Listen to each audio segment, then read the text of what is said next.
Is it possible to read between those lines? Ladies and gentlemen, a couple of announcements and then our final opportunity to talk with Dr. Goins here tonight. A reminder that our speaker last night, Jerry Tweeden, who appeared as Teddy Roosevelt, will be available to sit. It's a little upstairs balcony room. It's actually quite nice. First time I've ever been to the Brew and U on Broad Street downtown. U spelled E-W-E as in a sheep because they sell coffee and woolens. But it's a cute shop, and we had a really nice turnout the other day.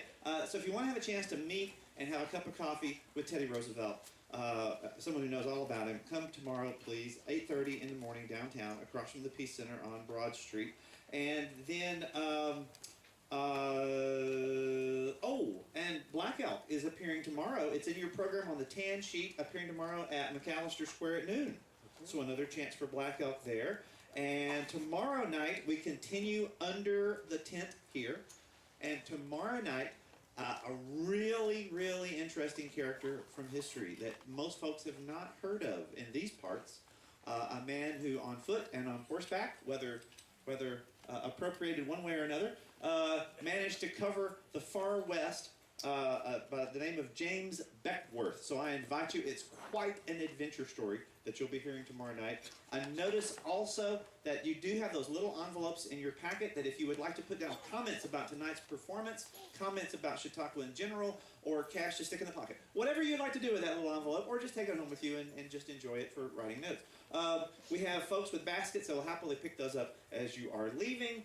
And if you have a fan, once again, if you're going to come back tomorrow, I'll take it with you if you like. But if you would like to drop off the fan, we'll recycle those and use those tomorrow. Some nights the fans are more waved than others. And then finally, a special thanks go out tonight to our sponsor, the Graham Foundation. And of course, a special thanks to Dr. Will Goins for entertaining and enlightening us tonight. And for those who want more at this time, I would like to invite you as we adjourn for the evening. One final round of applause, please, for Dr. Goins.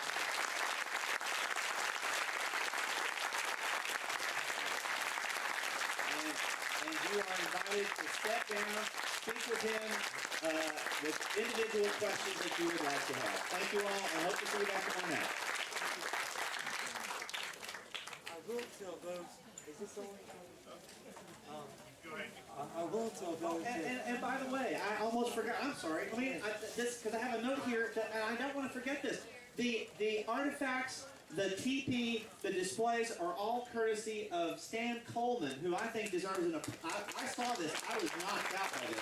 And the display over here, Stan Coleman, some of you may remember him from the library program, because at the library program he also spoke on James Beckworth in a wonderful presentation at the library a couple of months ago. So, once again, thank you all. Have a good night. Thank you so much. I answered that question about that sign on the road probably not that well. I would like to tell you that if you're really interested in Cherokee culture or upstate culture, there is a local part of our tribal community that is here in Greenville, the Reedy River Intertribal Group. And that group is more honestly trying to re-educate themselves about Cherokee history, culture, from a good perspective.